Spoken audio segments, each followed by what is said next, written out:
একজন মহিলা খুব অবাক হয়ে গেল যখন সে জানতে পারল যদি সে একটা টবের ভেতরে রাখা আপেল কেবল মুখ দিয়ে বের করতে পারে তবে সে $10,000 পুরস্কার পাবে। পাশে দাঁড়ানো এক হিংসুক নার্স বলল সে তো মুখ দিয়ে 2টা আপেলই বের করতে পারবে। সে সঙ্গে সঙ্গে ঝুঁকে পড়ল। অনেকক্ষণ চেষ্টার পর যখন সে বুঝতে পারল যে এটা করার জন্য দক্ষতা প্রয়োজন, তখন সে মুখ বাইরে আনার চেষ্টা করল, কিন্তু কোনো অদ্ভুত শক্তি তাকে ধরে ফেলল।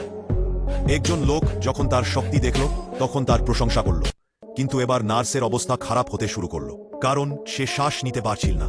তার পাশে দাঁড়ানো মেয়েটি কিছু অস্বাভাবিক বুঝতে পারল এবং নার্সকে টেনে বের করার চেষ্টা করল, কিন্তু অনেক চেষ্টার পরেও মেয়েটার মুখ বাইরে আনা যাচ্ছিল না। আর অদ্ভুত ব্যাপার হলো একদম ঠান্ডা টবের পানি হঠাৎ গরম হতে শুরু করল, যার ফলে মেয়েটার মুখ পুড়ে যেতে লাগলো। যখন লোকেরা তাকে বাইরে বের করল ততক্ষণে তার মৃত্যু হয়ে গিয়েছিল। এত অদ্ভুত ঘটনা ঘটল যে হান্টার ব্রাদার্সদের এটার খবর পৌঁছে গেল। যেহেতু চাও মেও নামের মেয়েটি আগেই পানির তাপমাত্রা পরীক্ষা করেছিল, তাই এটা একেবারে নিশ্চিত হলো যে এর পেছনে কোনো না কোনো জাদুটোনার হাত আছে। কিন্তু তখনই নার্স সোফারে নিচে একটা জাদুকরি থলে পেল। থলেতে ছিল অদ্ভুত কিছু যন্ত্রপাতি আর 500 বছর পুরনো ফোলা হলুদ একটা মুখ। স্পষ্ট ছিল এটা কোনো টোনা টোটকার জিনিস।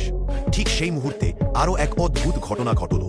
এক ব্যক্তি হ্যালোউইনের ক্যান্ডি খাওয়ার চেষ্টা করছিল, কিন্তু যেইমাত্র সে ক্যান্ডিটা মুখে দিল তখনই তার অস্বস্তি লাগলো এবং মুখ দিয়ে রক্ত বের হতে শুরু করলো।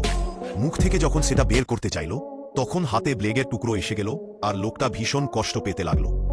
যখন তার স্ত্রী এসে পৌঁছাল তৎক্ষণে সে মারা গিয়েছিল। তখন হান্টার ব্রাদার্স সেখানে যায় এবং সেখানেও জাদুর থলে পায়। তখন তারা আসল ঘটনা বুঝতে পারে। আসলে বলা হয় যদি হ্যালোউইনের আগের 3 দিনের মধ্যে একটি ছেলে এবং একটি মেয়েকে বলি দেওয়া হয় তবে এক ডাইনি নরকে দরজা খুলে শয়তানের আত্মাকে এই পৃথিবীতে ডেকে আনতে